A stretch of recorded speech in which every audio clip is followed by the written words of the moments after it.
Welcome back to Muscle in the Morning. I'm Dave Palumbo, and today is Monday, May 28th, 2018. And let's find out what's going on in the world of bodybuilding and fitness.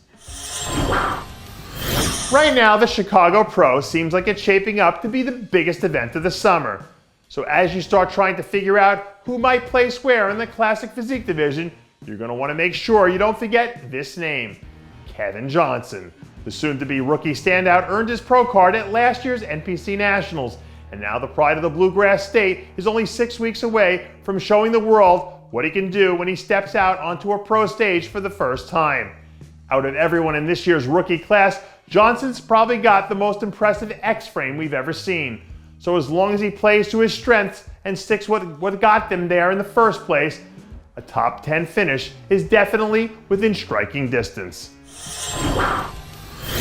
If you listen to some people, you might start to get the feeling that this year's Women's Physique Olympia is supposed to be a three-horse race.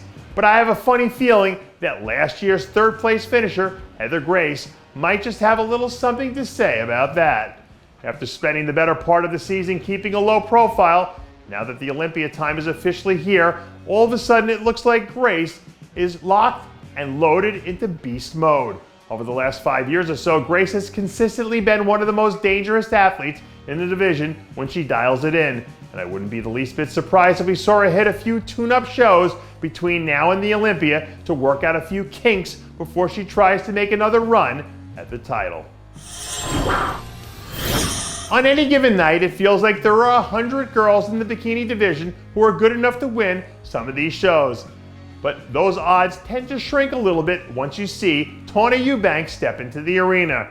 Over the weekend, the four-time Olympian was spotted knocking out some early morning glute work as she starts to round herself back into mid-season form. Even though she may not have placed as high as she would have liked at the Arnold Classic earlier this season, I still wouldn't write her off when it comes to being a factor over these next few months. Because just like we saw at the South Carolina Grand Prix last year, when she showed up out of nowhere, a 100% Tawna Eubanks is still as good as anyone in the business when all the cards fall into place. I had someone tell me not too long ago that they thought the top 10 at this year's Figure Olympia could end up being the best top 10 of all time. And if that ends up being the case, you'd have to think that Brittany Campbell is going to be right there in the mix of things.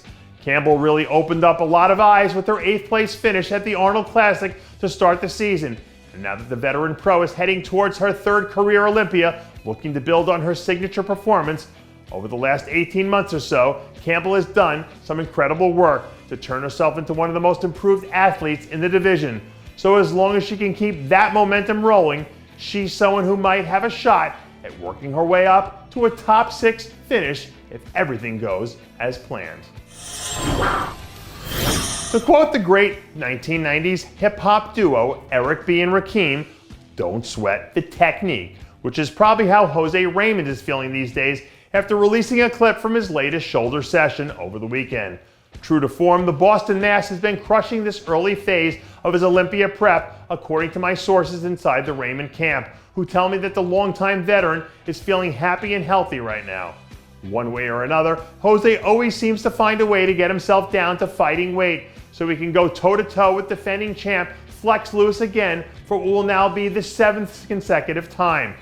And the same way one good punch can change a fight, one off night can change a career. So as long as he handles his business and comes in ready to swing, Raymond stands as good a chance as anyone to be the one who makes history this year. And that does it for yet another edition of Muscle in the Morning. I'm Dave Palumbo, reminding you to always be true to your passions, and make sure to follow us on Facebook, Twitter, and Instagram.